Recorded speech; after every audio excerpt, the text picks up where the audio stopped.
Si vous nous rejoignez, merci de votre fidélité. Bienvenue, mesdames et messieurs, voici les titres de votre journal. Incident au sein d'un établissement scolaire à Conakry. 2 élèves sont blessés après qu'ils ont été atteints, selon nos informations, par une balle tirée d'une arme à feu. Les enquêtes sont ouvertes pour élucider les circonstances de l'incident. La direction du Fonds de développement social veut s'assurer de la bonne prise en charge de ces patients. Une mission du Fonds s'est rendue dans certains centres hospitaliers et dans les pharmacies partenaires. Le constat de l'équipe à suivre dans un instant avec Sona Sagno. Et puis c'est la joie dans la commune urbaine de Mandiana. La localité bénéficie de la première phase du projet d'adduction d'eau potable dans les préfectures du pays. Plusieurs ménages seront desservis grâce à cette action soutenue par le chef de l'État, général Mamadi Doumbouya. Voilà pour le sommaire. Bonsoir à tous. Tout d'abord, le président de la République a reçu au palais Mohamed V le panel d'experts dont il avait instruit la mise en place lors de son adresse à la nation du 31 décembre. Une délégation introduite par le président du CNT en présence du ministre secrétaire général de la présidence de la République et de certains conseillers nationaux. Moussa Daraba. C'est un président de la République plus que jamais déterminé qui a reçu au palais Mohamed V en présence du président du CNT, le docteur Dansa Kourouma, et du ministre secrétaire général de la présidence, le général de division Amara Kamara, le panel d'experts mis en place suite à ses hautes instructions données lors de son adresse à la nation du 31 décembre dernier en vue d'offrir à la Guinée sa nouvelle constitution issue du peuple. Un pas de géant franchi vers le retour à l'ordre constitutionnel, mais cela ne se fera pas en perdant de vue l'objectif clair que se sont fixés nos autorités: bâtir des institutions fortes, capables de résister au temps et à la tentation des hommes. Cette rencontre a d'abord été précédée par la cérémonie d'ouverture des travaux, présidée par le ministre secrétaire général et porte-parole de la présidence. Dans son discours prononcé au nom du chef de l'État, le général de division Amara Kamara est revenu sur le contexte. Le 5 septembre 2021 reste gravé dans nos mémoires comme le jour où nos forces de défense et de sécurité ont pris la responsabilité de préserver l'intégrité de notre pays. Ce jour-là, des actions courageuses de nos défenseurs de la patrie ont conduit à la suspension de la Constitution en vigueur, tout en respectant fidèlement l'ensemble des accords, traités et conventions signés par notre nation. Dans cette période de refondation, nous avons eu l'opportunité de repenser notre cadre institutionnel afin de légitimer nos actions de gouvernance. C'est ainsi qu'une charte de la transition a été promulguée, ouvrant la voie à la création d'institutions solides qui régissent notre vie nationale. Ces institutions que nous avons construites ensemble sont désormais les piliers de notre démocratie renaissante. Aujourd'hui, nous assistons au lancement des activités d'un panel d'experts chargé de relire un avant-projet de constitution qui fera l'objet de discussions approfondies. Ce projet, qui est le fruit d'un travail acharné et d'une volonté commune, a été élaboré avec le souci constant d'intégrer les aspirations de chaque citoyen guinéen sous la vision éclairée du président de la République, le président Mamadi Doumbouya. Les conseillers nationaux ont parcouru notre vaste territoire pour recueillir les opinions et les souhaits de notre peuple. Cette démarche, en parfaite adéquation avec la vision du président, vise à doter notre pays d'une constitution non seulement qui nous ressemble, mais aussi qui nous rassemble. Je tiens à rendre hommage à l'ensemble des conseillers nationaux et à tous les acteurs qui ont investi temps et énergie dans ce travail colossal. Le manque de solidité des constitutions précédentes, ainsi que l'absence d'une véritable prise en compte des aspirations de notre peuple, ont été les principales causes des crises que nous avons traversées. En apprenant des erreurs du passé, notre président a une fois de plus donné mandat au Conseil national de la transition pour descendre sur le terrain et s'assurer que la voix du peuple soit entendue. Ce dont nous sommes certains est l'engouement qu'a suscité la tournée de vulgarisation à travers le pays, mais aussi à l'extérieur.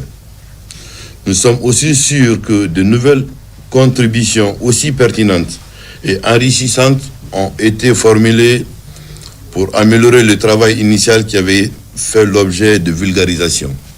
Je voudrais ici inviter Monsieur le Président du Conseil national de la transition à intégrer les nouvelles observations et les mises à jour issues de notre dernière tournée, avant même que le panel des experts ne débute ses travaux, pour rester conforme à la vision de son Excellence Monsieur le Président de la République, chef de l'État. Ce processus est bien plus qu'un projet. Une constitution robuste est un fondement essentiel pour garantir la pérennité de notre démocratie et la protection des droits de tous les Guinéens. Il est donc impératif que ce travail que nous entreprenons ensemble soit bâti sur des principes de transparence, d'intégrité et d'inclusion. Le président de la République a pris la sage décision de soumettre l'avant-projet à une relecture par un comité d'experts nationaux reconnus pour leurs compétences et leur savoir-faire. Cela témoigne de son engagement envers l'excellence et sa volonté de garantir que ce texte fondateur soit le reflet fidèle des aspirations de notre peuple. Prenant la parole, le président de la République a d'abord salué le travail remarquable du Conseil national de la transition. Puis, il a invité le groupe d'experts composé d'éminents magistrats, d'économistes, d'acteurs de la société civile et de juristes de renom à mettre la Guinée au-dessus de toute considération partisane. Inclusivité, patriotisme, transparence et don de soi pour la Guinée sont les dénominateurs communs qu'il a recommandés à ses hôtes pour aboutir à ce processus de transformation sociale, économique et politique cher à lui et qu'il voue pour la Guinée. Le président du CNT, qui a introduit ce comité consultatif auprès du chef de l'État, revient sur le processus de choix et le profil des compatriotes investis de cette noble mission. C'est dans la mise en œuvre de cette orientation que nous avons identifié, sur la base des principes d'exigence intellectuelle mais aussi d'expérience professionnelle, 9 experts nationaux composés d'universitaires, d'anciens présidents d'institutions de la République, notamment de magistrats, mais aussi de juristes, pour travailler dans le cadre de la matérialisation de cette vision stratégique du président de la République. Dès après le lancement, comme le sujet est un sujet d'intérêt national qui tient à cœur au président de la République, nous avons été reçus au grand complet pour donner les grandes orientations et motiver le choix de ces experts et décortiquer la mission qu'ils auront la responsabilité d'accomplir au nom du peuple de Guinée et au nom de l'ensemble des institutions de la République. À la sortie de cette audience, nous remercions Monsieur le Président de la République pour les sages conseils qui ont été prodigués. Le chef de l'État veut une meilleure qualification de la nouvelle Constitution, comme il l'a annoncé lors de son adresse à la nation. Citation. « Il est de mon devoir de m'assurer que le projet final qui sera soumis à référendum reflète pleinement et sans réserve les réalités sociopolitiques, les aspirations de développement et les ambitions des générations futures. C'est pourquoi j'envisage de recueillir l'avis d'un panel d'experts guinéens reconnus et incontestables en matière constitutionnelle sur l'avant-projet de constitution avant que le projet de constitution ne me soit transmis officiellement par le CNT. Ce panel d'experts sera chargé de faire des propositions d'amélioration afin de nous éviter, lors de la campagne référendaire, de débattre de l'inutile pour aller à l'essentiel en vue de l'adoption définitive de la Constitution par le peuple souverain de Guinée. L'objectif de cette démarche est clair et simple. Disposer d'une Constitution solide, socle de notre avenir commun. Fin de citation.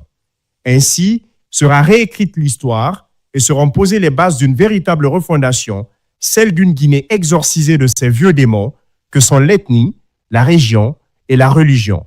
La prochaine constitution devra donc servir de rempart pour atteindre cet idéal, constituer surtout le véritable socle d'un avenir commun où la Guinée connaîtra assurément de meilleurs jours. Merci à Moussa Daraba.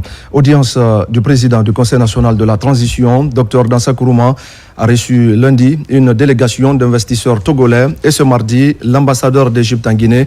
Ces différents hôtes ont exprimé au président du CNT leur volonté de renforcer la coopération bilatérale avec la Guinée. C'est un compte rendu de Abdel Diallo. Tout d'abord, c'est l'ambassadeur de la République arabe d'Égypte en Guinée qui vient rencontrer Dr Dansa Kourouma. Au menu des discussions, le renforcement des relations bilatérales entre Conakry et le Caire. Le diplomate égyptien a saisi l'opportunité pour présenter à l'organe législatif l'intention de son pays à accompagner la Guinée dans divers domaines stratégiques. Il s'agit notamment de la dynamisation de la coopération sud-sud à travers les parlements des deux pays visant à instaurer une relation plus féconde. Il y a un projet qu'on essaye de faire un groupe d'amitié entre les deux parlements et on va travailler dessus parce que vous savez, les relations entre les parlements, ça renforce les relations entre les pays. C'est pas seulement les relations entre les ambassades, mais il y a aussi les parlements, ça représente les peuples. Et parfois, il y a des problèmes des petits problèmes. Que c'est toujours avec les parlements, ça passe plus vite. Alors on va travailler dessus. Ce groupe d'investisseurs togolais qui a été reçu en audience par Dr Dansa Kourouma. Dans leur agenda, ces Togolais offrent plusieurs opportunités d'investissement aux différents acteurs économiques guinéens. Les échanges ont porté sur de divers sujets et de diverses opportunités d'intervention dans le secteur d'investissement, notamment les logements sociaux, les infrastructures routières, l'industrie, l'agroalimentaire. Dr Dansa Kourouma salue l'esprit d'ouverture de ses hôtes et les rassure de la détermination de son institution à accompagner toute initiative visant à favoriser une coopération bénéfique pour chaque partie.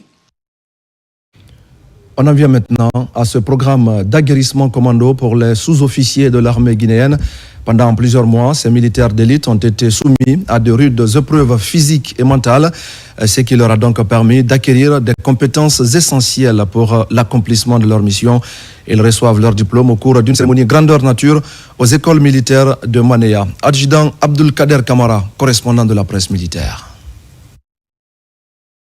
L'AGA, c'est la dénomination de cet aguerrissement commando. Il est destiné aux sous-officiers des forces armées guinéennes en vue d'améliorer leurs capacités opérationnelles. Pendant plusieurs mois, ces stagiaires ont acquis des connaissances théoriques et pratiques axées sur les techniques de commandement en situation difficile et le renforcement de la cohésion au sein d'une troupe au combat. Aujourd'hui, ils reçoivent leur brevet de fin de stage aux écoles militaires de Manéa. Nous sommes convaincus que ce que vous venez d'acquérir comme capacité vous sera utile, non seulement dans cette école, mais aussi au-delà. À messieurs les instructeurs qui ont accepté de sacrifier leur temps, sans réserve aucune, afin de donner la meilleure qualité de formation, ce que vous avez accompli, nul besoin de rappeler que c'est aussi une démonstration de votre sens élevé de patriotisme. Soyez-en remerciés. Ces formations souvent modulaires et adaptées en fonction de l'unité sont à base de renforcement de la condition physique, d'apprentissage des techniques particulières, techniques de combat, commando, techniques d'évolution en montagne, etc. Par des cours adaptés, tirs spécifiques, en pirogue, avec des forts dénivelés, etc. Déplacement en fonction du terrain, vie en campagne, adapté à l'environnement. Initié par la hiérarchie militaire, ce stage d'aguerrissement vise à accroître les capacités opérationnelles des soldats pour mieux accomplir les missions de défense et de sécurité. Les stagiaires se disent déterminés à assumer leur rôle au sein d'un groupe de combat. Le stage d'aguerrissement, ça se vu. Seuls les guerriers peuvent parcourir. Ce n'est pas qui le veut, mais qui le peut. Je remercie l'encadrement. De fait, ils m'ont donné le courage de tenir jusqu'à maintenant là.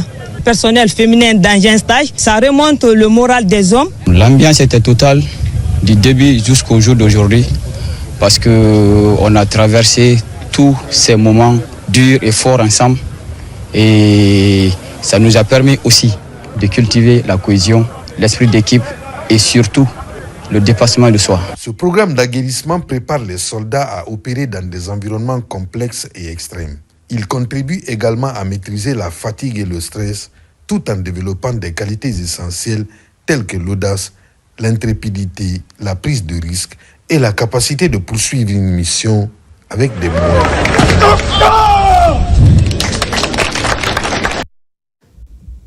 Et pendant ce temps, le directeur général de la police nationale poursuit son offensive vers les agents déployés dans l'arrière-pays.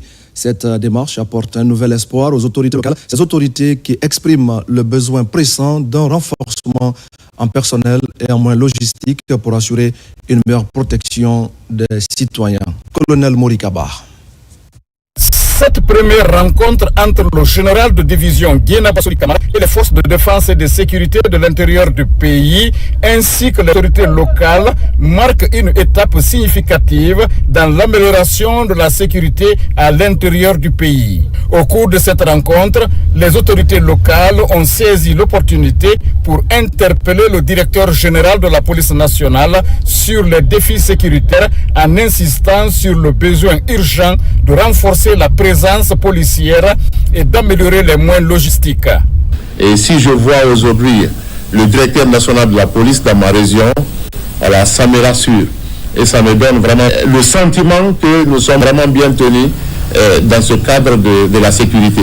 Nous sommes là avec vos hommes, tout se passe bien.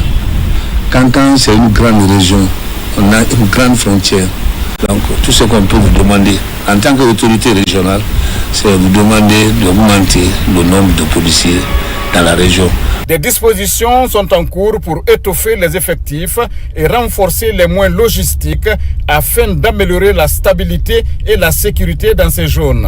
La ponctualité au sein du service. Les 3 semaines passées, j'avais envoyé des messages au niveau des DRP pour le contrôle des personnels. Ceux qui n'étaient pas là, ils ont couru venir se faire contrôler, après ils ont disparu.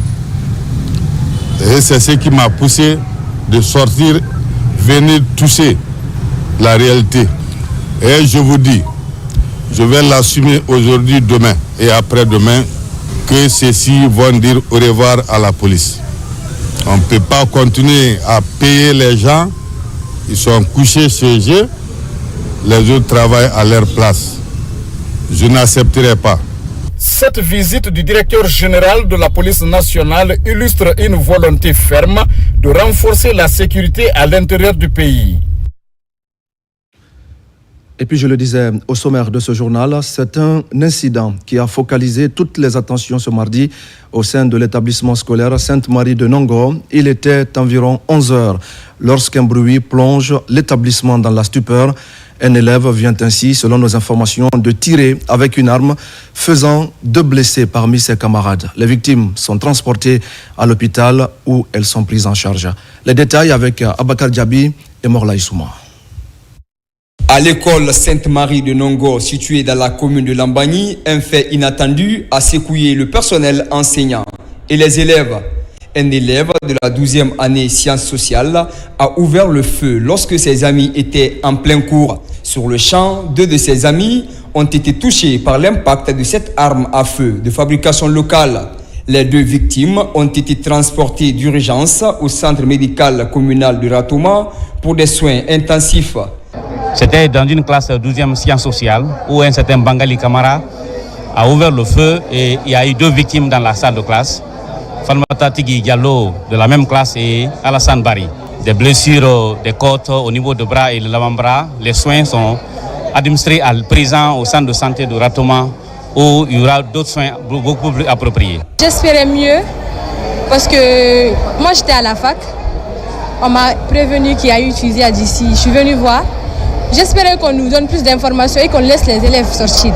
Parce que franchement, ça joue psychologiquement sur l'enfant. Ils sont en classe, ils ont peur et tout. La nouvelle a bouleversé les parents d'élèves et les autorités éducatives de la zone. Aussitôt, des dispositifs ont été mis en place pour sécuriser les lieux de la tragédie. Aux dernières nouvelles, il y a eu plus de peur que de mal. C'est une première fois dans toute l'institution. En commun accord avec les sécurités compétentes, nous avons déjà pris les mesures idoines pour pouvoir sécuriser l'école dans un premier temps et ensuite trouver d'autres moyens pour enfin pérenniser la sécurité de l'école. Je vais tendre une main franche aux parents d'élèves d'approcher les enfants. Si vous doutez du comportement d'un enfant, cherchez à le ramener vers vous. Cherchez à les fouiller, cherchez à les conseiller ou à les consoler. L'enfant vient à l'école, c'est pour étudier, mais pas prendre une arme contre son prochain. Cette situation effrayante vient ainsi relancer la problématique de la sécurisation des établissements scolaires à Conakry et à l'intérieur du pays. Merci Abakar Diaby.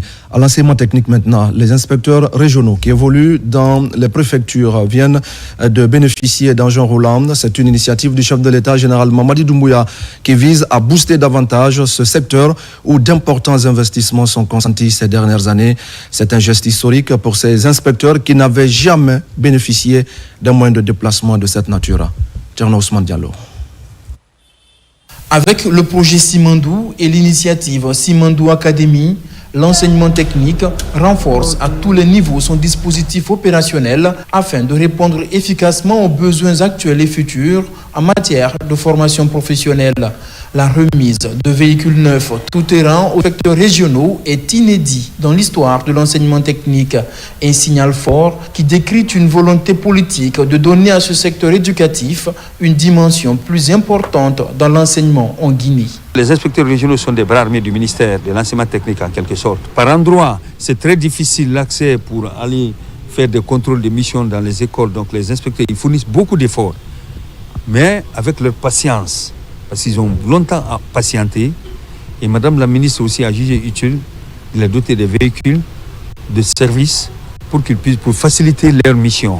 Ces moyens de déplacement vont rendre les inspecteurs régionaux de l'enseignement technique plus dynamiques avec une obligation de résultat. C'est un événement historique pour notre ministère. Pour la première fois, un engin roulant en faveur des inspecteurs. Imaginez un peu, Bouquet-Ville est à une moyenne de 65 km des préfectures qui couvrent la région. Et avec l'état des routes, et faire ça sur une moto comporte suffisamment de risques. Et remettre un véhicule flambant neuf sorti d'usine 4x4, non seulement ça nous rapproche des écoles, mais ça facilite le déplacement avec un maximum de sécurité.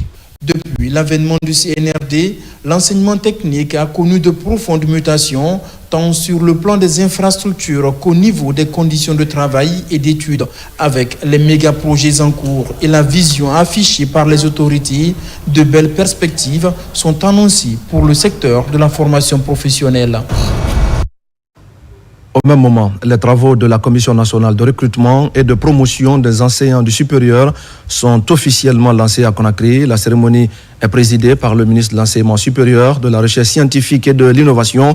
L'objectif pour les autorités est de promouvoir l'enseignant-chercheur tout en qualifiant l'enseignement supérieur de notre pays. Mounir Bari pour des explications. Le consentement éclairé du patient au centre d'une compétition interuniversitaire à Conakry. Ce concours de plaidoyer a réuni les étudiants en droit et en santé venus des différentes universités de la capitale. L'initiative est portée par le collectif interassociatif pour le plaidoyer et la promotion des droits des patients. Elle est partie de plusieurs constats. Les droits des patients sont violés par endroits. Et nous voulons intérioriser la culture du respect des droits des patients à nos futurs cadres. C'est pourquoi il a été identifié au sein des universités des étudiants et étudiantes pour participer à la fois à une formation sur le respect des droits des patients et aussi venir compétir sur la même thématique sur le respect des droits des patients. Plus de 2 heures d'exposés et de débats entre les étudiants sous la supervision des membres du jury.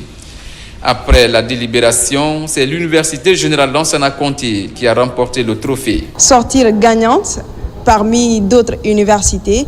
Je pense que c'est non seulement la célébration du mérite, mais de la formation de qualité que mon université permet aux jeunes d'obtenir. Et j'encourage même les initiateurs à continuer sur cette lancée. Si la règle principale de droit exige l'obtention du consentement éclairé, c'est aussi important que ces jeunes étudiants en droit et en santé puissent comprendre qu'à côté de cette règle générale de droit, il y a des exceptions sur certaines situations qui permettent aux médecins de différer l'obtention du consentement éclairé et de réaliser les soins nécessaires pour sauver la vie du malade. Cette initiative du collectif interassociatif pour le plaidoyer et la promotion des droits des patients permet aux patients de comprendre le traitement qui lui est proposé afin qu'il donne son consentement. Vous l'aurez donc compris, mesdames et messieurs, c'était le compte-rendu de Marwan Kamara qui nous parlait donc de ce concours de plaidoyer interuniversitaire sur le consentement des patients. C'est une initiative qui vise à promouvoir les droits des malades. Et justement, soucieuse de l'état de santé des malades indigents, la direction du Fonds de développement social a effectué des visites dans les centres hospitaliers et pharmacies partenaires. La mission est allée s'enquérir de la qualité des soins et des conditions de prise en charge des malades indigents. Sona Sagno. Le directeur général du Fonds de développement social et de l'indigence et son équipe ont effectué une mission de supervision dans les centres hospitaliers de Donka et Ignace Dine et dans les pharmacies de garde et conseil pour s'enquérir de la qualité des soins, de la prise en charge des patients indigents et de l'accès aux médicaments.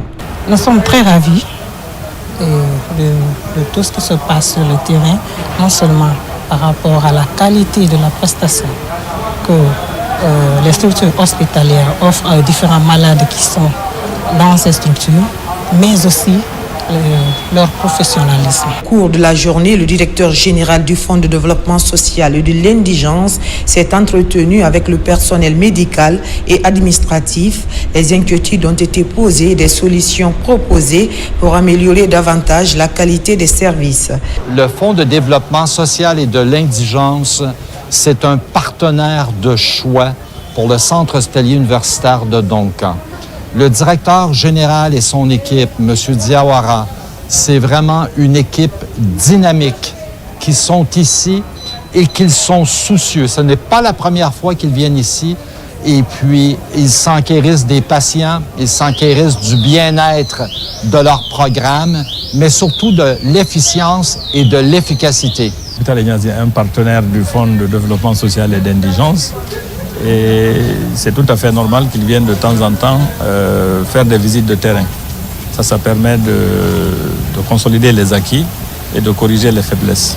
La délégation a visité également les urgences, les salles d'hospitalisation, les pharmacies et les patients ont profité de l'occasion pour exprimer leur satisfaction. Ma fille a été virée, mais je remercie, ils ont pris en charge, je remercie les actions sociales. Je remercie le président Mamadi Doumbia pour avoir pris ma fille à ça. Tout partenariat, il faut des consultations périodiques comme ça pour tirer des leçons de l'exécution du contrat en cours. Est-ce qu'il y a des dérapages, est-ce qu'il y a des manquements? Et je crois que c'est l'objectif de la visite du DG, tout ça nous réjouit. Ces visites de la Direction générale du Fonds de développement social et de l'indigence ont permis d'obtenir une meilleure compréhension de l'environnement hospitalier et d'interagir avec les professionnels de santé pour une meilleure prise en charge des malades indigents. L'inspection régionale de la santé de l'Abbé vient également de tenir son deuxième semestre 2024 du comité technique régional de la santé. Cette session a mobilisé tous les acteurs sanitaires et des partenaires de la région. Ensemble, ils ont fait le bilan du semestre antérieur et proposé des solutions pour améliorer le bien-être des populations. Nabila Moussa Kamara et Sarafoudine Diallo. Durant 4 jours, les professionnels de la santé et les partenaires techniques et financiers ont passé au pain fin plusieurs thématiques, entre autres la revue des recommandations du comité technique de la santé du premier semestre 2024, le niveau d'atteinte des objectifs des indicateurs de santé, les activités hospitalières de la région, la situation financière des FOSA, la fonctionnalité de la chaîne d'approvisionnement en médicaments et les stratégies de renforcement de la mobilisation sociale et l'engagement communautaire. Nous avons fait le bilan de toutes les activités de santé de la région.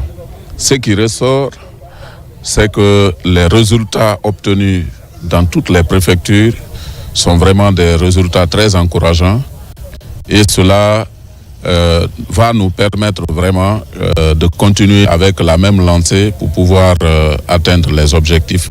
Au terme de ce second semestre 2024 du Comité technique régional de la santé, plusieurs recommandations ont été faites pour l'atteinte des objectifs en 2025. Il concerne les hôpitaux, nous avons fait beaucoup de progrès. Donc il y a eu peu d'insuffisance et ce qu'on a eu à créer comme d'insuffisance et nous allons vraiment chercher à nous améliorer afin que vraiment la population se trouve dans des conditions idéales. Nous aimerions aussi que nos partenaires techniques et financiers à nous appuyer, notamment dans la mise en œuvre des activités de masse, comme je l'ai dit, les vaccinations, dans la mise en œuvre des activités de rattrapage, dans la mise en œuvre de tout ce qui est lié aux activités de vaccination et aux activités de CPN. Offrir à la population guinéenne des soins de santé de qualité, ce au-delà des infrastructures, est une priorité affichée par le gouvernement à travers le ministère de la Santé et de l'Hygiène publique. J'ai saisi cette opportunité pour vous féliciter des résultats tangibles obtenus dans vos services. Je remercie très sincèrement tous les partenaires techniques et financiers pour l'accompagnement constant de nos services de santé de la région. Le deuxième semestre 2024 du Comité technique régional de la santé de la baie s'est tenu dans un contexte marqué par la mise en place des réformes engagées par le ministère de la Santé et de l'Hygiène publique, ce dans le cadre de la refondation du système sanitaire du pays. Dans l'actualité encore, l'initiative présidentielle de construction et de réhabilitation des trésoreries régionales et préfectorales se matérialise à l'intérieur du pays. Dans la préfecture de Bofa, les travaux ont été lancés ce lundi par les cadres du ministère de l'économie et par les autorités locales. Il s'agit là d'améliorer les conditions de travail du personnel du trésor public et d'offrir un service de qualité aux citoyens. Bakari Bamba Kondé. À Bofa, les travaux de construction de la trésorerie préfectorale sont lancés. Ce matin, les autorités de la préfecture ont posé la première pierre de l'infrastructure. Sur initiative du président de la République, à travers le ministère de l'économie et des finances, ce projet vise à moderniser les infrastructures publiques et à améliorer la gestion financière au niveau local. L'objectif général est de rapprocher les administrations vers les populations à la base. Donc pour un certain nombre de transactions, si les populations étaient obligées d'aller vers la région, c'est-à-dire Boké ou d'aller vers Conakry, la construction de la trésorerie préfectorale fera que les populations dorénavant pourront avoir accès à ces services sur place ici à Bofa. Sur cette superficie de 159,800 mètres carrés, les travaux comprendront la construction de la trésorerie et la résidence du trésorier principal pour une durée d'exécution fixée à 12 mois, financée entièrement par le budget national de développement. Ce sera un bloc administratif qui composera du bureau du directeur du trésor et puis des bureaux composés aussi des toilettes et puis des terrasses. Donc moi, mon objectif, c'est de respecter ce délai et rendre la clé, le délai prévu. Avec cette initiative, l'État espère également renforcer la transparence financière et lutter contre la corruption en améliorant les systèmes comptables et en facilitant l'accès à l'information pour les citoyens. Cela me donne le sentiment d'une mission de refondation effective. Parce que c'est quand vous êtes dans les conditions requises que vous allez faire un bon travail. C'est l'exemple là, le président est en train de montrer aux Guinéens. Quand tu es bien logé, tu as des bureaux corrects, tout de suite tu fais ton travail correctement. Ce projet de construction et de réhabilitation des trésoreries régionales et préfectorales réaffirme l'engagement du chef de l'État envers le développement local et l'amélioration des services publics. Et pour sa part, le ministre de l'économie et des finances était ce matin dans les préfectures de Koya et Fourikaria. C'était pour procéder à la pose de la première pierre des trésoreries préfectorales. La démarche vise donc à améliorer les conditions de travail des structures déconcentrées, mais aussi à redorer l'image de l'administration à la base. Mamadi Gassama. Ce sont respectivement les préfectures de Koya et Fourikaria qui ont été choisies par le ministre de l'économie et des finances pour le lancement des travaux de construction et de réhabilitation des trésoreries régionales et préfectorales. La construction de ces édifices intervient donc comme une réponse aux différentes recommandations issues des immersions à l'effet de doter l'administration déconcentrée d'un cadre de travail idéal. Les régions constituent la plus grande partie de la population où l'essentiel de nos concitoyens vivent. Et donc, il faut une réponse adaptée aux besoins de cette population à la base.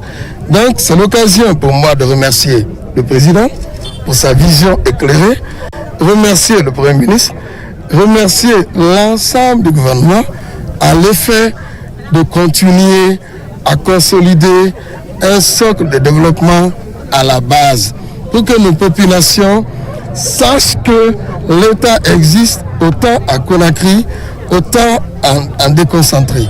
Bâtis sur des superficies de 1000 mètres carrés, ces édifices, une fois réalisés, apporteront une valeur ajoutée et contribueront à redorer l'image des administrations à la base. Les travaux qu'on a commencés à Fourkaria et à Koya, c'est le même plan type. L'ouvrage est composé d'un bloc administratif, du logement du directeur préfectoral de la trésorerie de Fourkaria. Le bloc administratif est composé des bureaux individuels, des bureaux partagés, des grandes salles de réception, des salles d'attente et une cave de 2 cabines composée du caveau et le local technique. Cette cérémonie de pose de la première pierre se déroule simultanément dans les 33 préfectures du pays. Elle bénéficie d'un financement du budget national de développement, BND. Merci à Mamadi Gassama. Et puis je le disais tout à l'heure, les travaux de la Commission nationale de recrutement et de promotion des enseignants du supérieur sont officiellement lancés à Conakry. La cérémonie est présidée par le ministre de l'Enseignement supérieur, de la Recherche scientifique et de l'Innovation. L'objectif est donc de promouvoir l'enseignant-chercheur tout en qualifiant l'enseignement supérieur de notre pays. Mounir Bari. Les travaux de la session de la Commission nationale et de promotion du personnel de l'enseignement supérieur s'ouvrent à Conakry dans une dynamique de grandes réformes engagées par le département. La rencontre vise à régulariser le processus de recrutement ou encore d'authentification des diplômes. Ceux qui sont détenteurs de PhD, donc de doctorat, et qui veulent enseigner dans les différentes institutions d'enseignement supérieur de la République de Guinée n'ont pas à faire de concours ni de tests. Ils passent par ces différentes commissions-là pour intégrer les institutions d'enseignement supérieur. La CNRP exhorte tous les recteurs et directeurs généraux à se tenir constamment prêts à assurer avec efficacité la promotion académique de leurs enseignants-chercheurs. Les membres de la commission sont appelés à faire preuve de proactivité et de disponibilité pour promouvoir la recherche scientifique, l'enseignement et l'innovation dans le secteur. Le président de la République a autorisé le recrutement d'enseignants-chercheurs de niveau PhD guinéens et étrangers. Et la session de cette fois va permettre justement de régulariser le processus conformément à nos textes de nos compatriotes guinéens qui ont été recrutés à la fonction publique, qui doivent être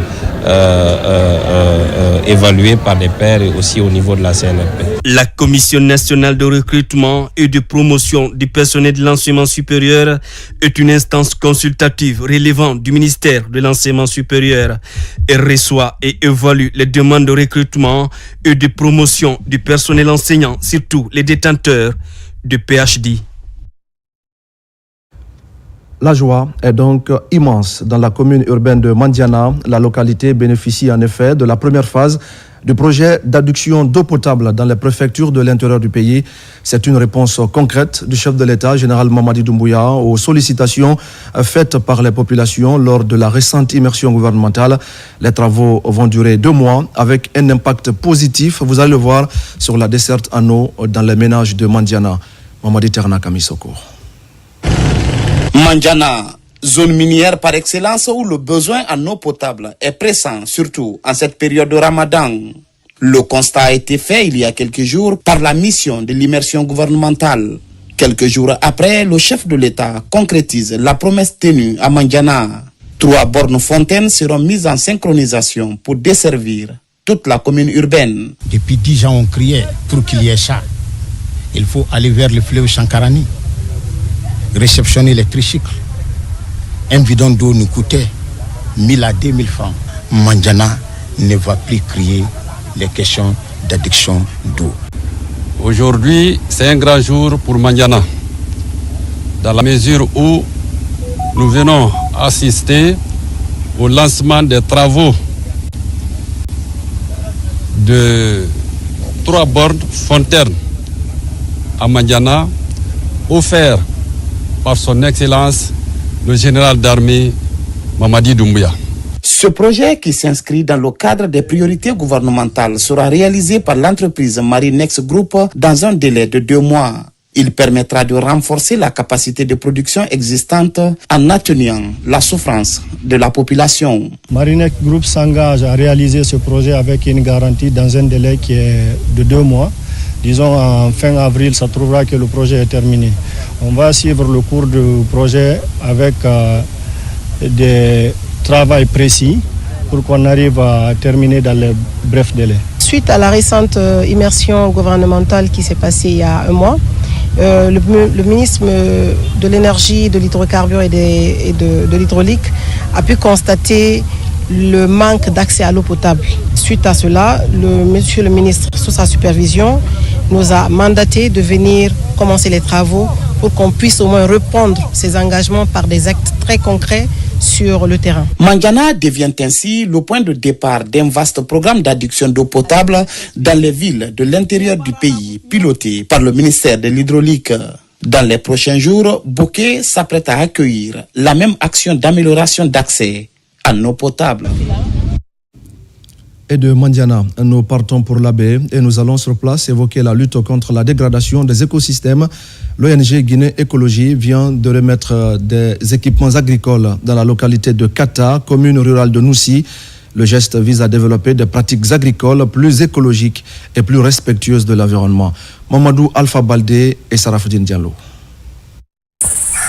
Promouvoir l'éco-citoyenneté en milieu rural passe avant tout par la fourniture de matériel agricole et avicole en phase avec les besoins des communautés à la base. Dans le secteur de Kata, dans la commune rurale de Noussi, des grillages, brouettes, des semences, mais aussi des ruches et autres sont offerts par l'ONG Guinée Écologie. Nous évoluons déjà depuis une dizaine d'années à Kata et aujourd'hui nous sommes là pour faire une remise de matériel qui va servir aux communautés dans leurs activités génératrices de revenus. Parce que c'est une espèce phare qui est connue ici à Kata, qui est le chimpanzé d'Afrique de l'Ouest, qui est en danger critique d'extinction. Donc nous appelons vraiment la communauté à œuvrer dans le sens de la protection de cette espèce. Cet accompagnement de Guinée Écologie s'inscrit dans la dynamique du renforcement de la lutte contre les actions anthropiques dans l'arrière-pays. Depuis longtemps, Guinée Écologie nous assiste dans le domaine de la santé scolaire et autres. Si aujourd'hui, il nous donne ces matériels agricoles, c'est pour nous concentrer sur nos jardins, avec les femmes pour protéger la forêt et ses habitants, surtout les chimpanzés. Ce matin, monsieur le sous-préfet, chère population de Kata, de la remise des matériels avicoles et agricoles à l'association locale qui est là, dans le cadre de la restauration de l'environnement et de la protection des chimpanzés. Au nom de vous les bénéficiaires, nous disons à cette ONG merci et félicitations. Nous nous engageons également en votre nom que ces matériels seront utilisés à bon escient. La protection de l'environnement est un combat de jour. Kata est une zone sensible. Ici, protéger l'environnement permet surtout de maintenir l'habitat naturel d'une importante population de chimpanzés vivant dans le secteur. C'est également un constat. La forêt classée du Mont Ziama dans la préfecture de Massanta est menacée par le braconnage et par l'exploitation non durable des ressources naturelles. Face à ces défis, l'ONG Fauna et Flora et le ministère de l'Environnement lancent un projet d'appui aux communautés riveraines. L'objectif est de promouvoir des activités économiques alternatives et durables. Mohamed Salih Paye est sur place. C'est un projet d'appui aux communautés riveraines financé par l'ONG Fauna and Flora en collaboration avec le ministère de l'Environnement et du Développement durable qui vient d'être lancé à Massanta. Il vise à soutenir les populations locales des districts de Sibata 1 et Baïmani à travers le développement de l'élevage amélioré de volailles, notamment des poulets locaux et de caprins. En offrant aux habitants des sources de revenus alternatives, cette initiative cherche à réduire leur dépendance aux ressources forestières de la forêt classée de Ziama et par conséquent à limiter les pratiques nuisibles à l'environnement.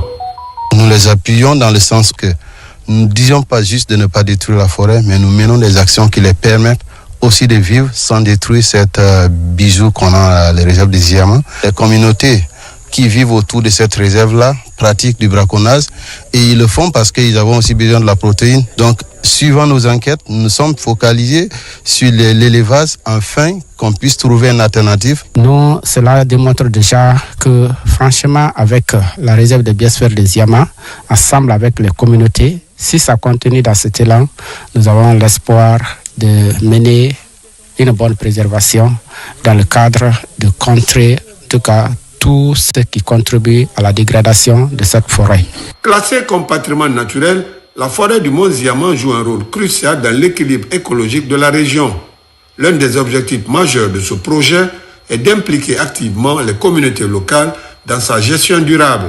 C'est notre première fois d'appuyer la population de Sibata, surtout à travers une dame qui est vraiment brave, qui elle a initié par ses propres moyens l'élevage des volailles, surtout des poulets locaux. Alors pour nous, l'appuyer dans l'élevage des volailles améliorées pourrait aider la population de Sibata à réduire, je le dis bien, à réduire le problème de braconnage. Au-delà de la protection de la biodiversité, ce programme représente un véritable levier de développement pour les populations locales. Il soutiendra désormais les activités économiques respectueuses de l'environnement tout en ouvrant la voie à une coexistence harmonieuse entre conservation et prospérité. Nous allons prendre à présent la direction des États-Unis d'Amérique avec un arrêt au siège des Nations Unies à New York où la Guinée prend part à la 69e session sur la condition des femmes. Plusieurs délégués venus de notre pays prennent part au débat sur plusieurs thématiques comme les avancées dans le respect des droits des femmes. La mission est conduite par la ministre de la Promotion féminine, de l'enfance et des personnes vulnérables. Envoyé spécial à New York, Mohamed De Camara. Comme les années précédentes, la Guinée prend part aux travaux de la 69e session sur la condition des femmes dans le monde. La délégation guinéenne est forte de plus de 80 personnes. Cette importante présence de la Guinée à cette session de 2025 matérialise la volonté des autorités de la Guinée, à sa tête le général président Mamadi Doumbouya, d'accorder une place de choix à la promotion et à la protection de la Guinéenne. On a vu que les résolutions qui étaient en attente ont été adoptées à l'unanimité. Maintenant, les débats généraux vont continuer entre aujourd'hui et demain. Et ce qu'il faut retenir, c'est que la Guinée va, en marge de cette session, organiser un événement parallèle le 14 mars en mettant en avant le capital humain. C'est une excellente session qui suscite beaucoup d'intérêt dans le cadre de la défense des droits des femmes et de l'autonomisation. Au cours de la session, les avancées en matière de respect des droits des femmes seront rappelées, notamment au cours de l'événement parallèle organisé par la Guinée. Avec l'arrivée de Monsieur le Président de la République générale Mamadi Doumbouya, il y a beaucoup de choses dans l'investissement au niveau du capital humain féminin.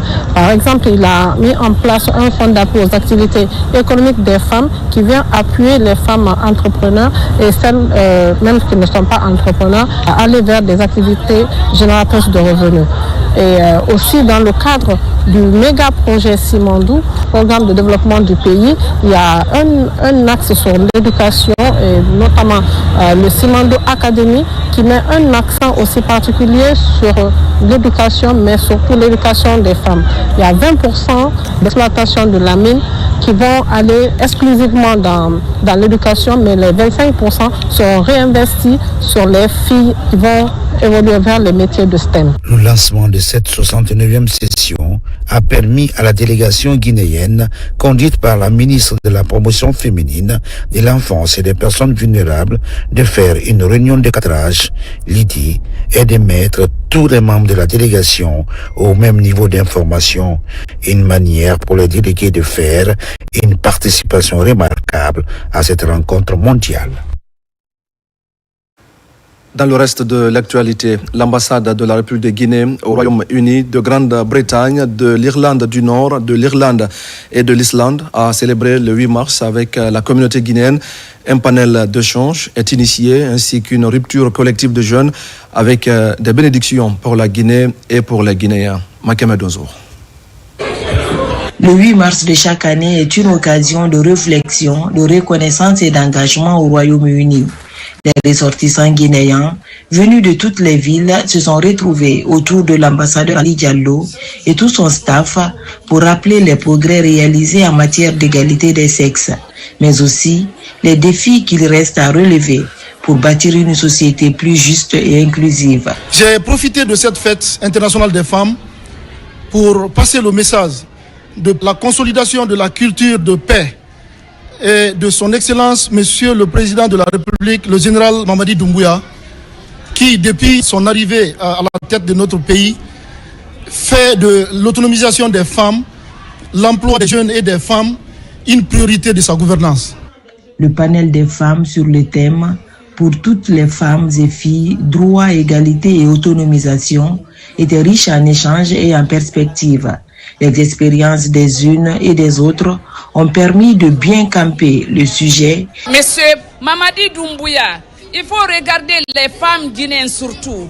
Essayons de regarder la santé pour la femme. L'indigénat ne peut pas traiter tout. C'est vraiment un premier pas et on n'a pas eu un événement pareil ici à Londres depuis que je suis à Londres. Donc vraiment, je remercie l'ambassadeur. La rupture collective du genre, qui était l'autre forte action de cette célébration, a commencé après l'appel à la prière du muezzin et a été clôturée par des doigts formulés pour tous les Guinéens et pour la réussite de la transition. À Berlin, la célébration du mois de la femme a une touche particulière au sein de la communauté guinéenne. Tous les compatriotes sont priés en effet de s'engager en faveur de la promotion des droits des femmes. Plus qu'une fête, la cérémonie a permis de célébrer la Guinéenne, son courage et sa détermination. Alphaïsia Gaba et Alia Kamara. Dans l'histoire de la Guinée, la femme a toujours joué un rôle central, œuvrant pour la consolidation de la nation et l'équilibre de la République. Des valeurs évoquées ici à Berlin lors de la journée consacrée à la femme plurielle. Le personnel diplomatique et la communauté se retrouvent pour évoquer les différentes responsabilités tenues par les femmes en Guinée, notamment dans le cadre du renforcement de la cohésion sociale. Pour les femmes guinéennes de l'ambassade que nous sommes, c'est l'occasion pour nous de rappeler l'importance de notre voix et de notre place dans la société et de nos droits à l'égalité. Nous saluons les efforts de la Première Dame, Madame Lauriane Doumbouya, pour son engagement en faveur des droits de la femme et leur rôle central dans la refondation actuelle de la Guinée.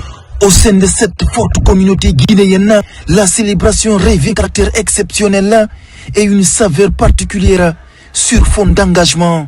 Jeunes sages promettent de renforcer l'esprit de solidarité. L'autonomisation des femmes et des filles fait partie intégrante de la vision de son Excellence, le général Mamadi Doumbouya, président de la République. Il a posé les fondations d'un environnement propice à l'épanouissement des femmes dans tous les domaines de la vie socio-économique. Il y a tout juste 2 jours où 12 femmes ont bénéficié de la confiance du chef de l'État en les responsabilisant en tant que chef de cabinet dans les différents ministères de la République. À Berlin, La communauté guinéenne reste soudée et attachée aux valeurs de la République. La Guinée demeure ce dénominateur commun pour lequel tous les sacrifices et engagements en faveur des femmes sont les bienvenus. Retour en Guinée pour dire que le service genre et équité du ministère de la Jeunesse et des Sports a organisé également un panel sur la problématique de la formation des femmes et l'autonomisation financière des services genre de tous les départements ministériels. C'est pour permettre à ces entités d'accomplir correctement leur mission. Le panel a été doublé d'une lecture du Saint-Coran pour renforcer la paix et l'unité en Guinée. Moussa Komara.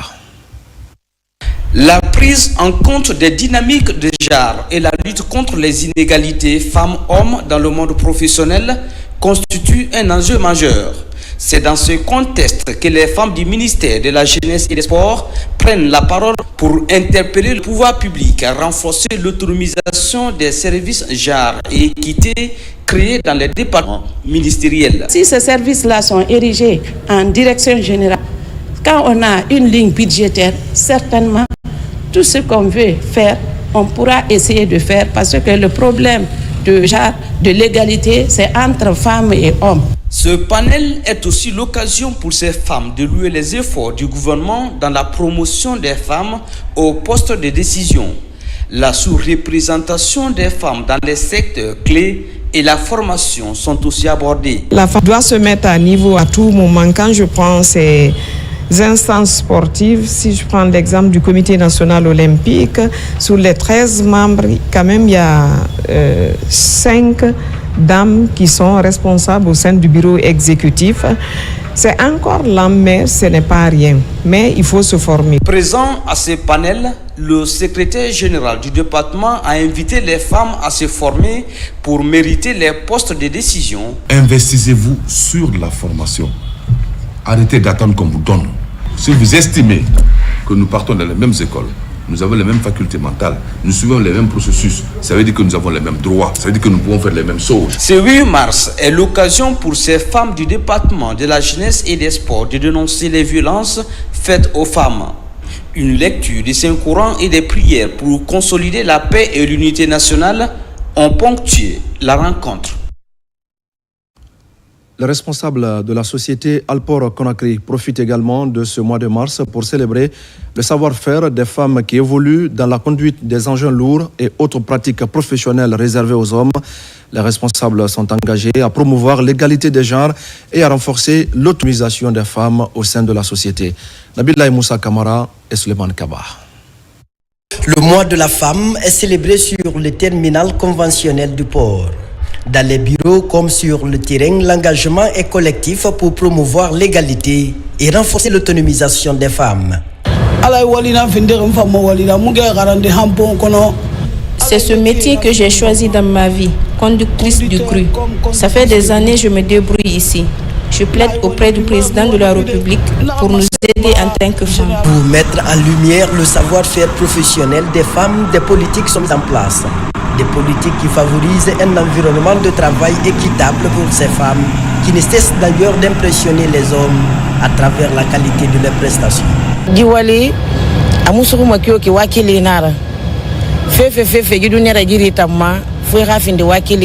Ce métier s'exerce avec beaucoup de courage. Nous, femmes, devrions nous donner la main pour travailler ensemble et on prie beaucoup pour nos chefs dirigeants. Femmes pilotes, conductrices de fourchettes, mécaniciennes et autres d'Alport sont toutes célébrées. Les femmes, chaque jour, dans les secteurs économiques, politiques, sociaux et scientifiques, jouent un rôle essentiel. Parfois invisible, mais malgré tous les obstacles, elles continuent d'avancer et de mener le combat pour l'égalité et le respect de leurs droits. Nous rendons hommage à toutes les femmes du monde entier, spécialement aux femmes du monde portuaire, leur reconnaissance et leur contribution inestimable qu'elles apportent à nos sociétés, à nos communautés et à nos entreprises. Née dès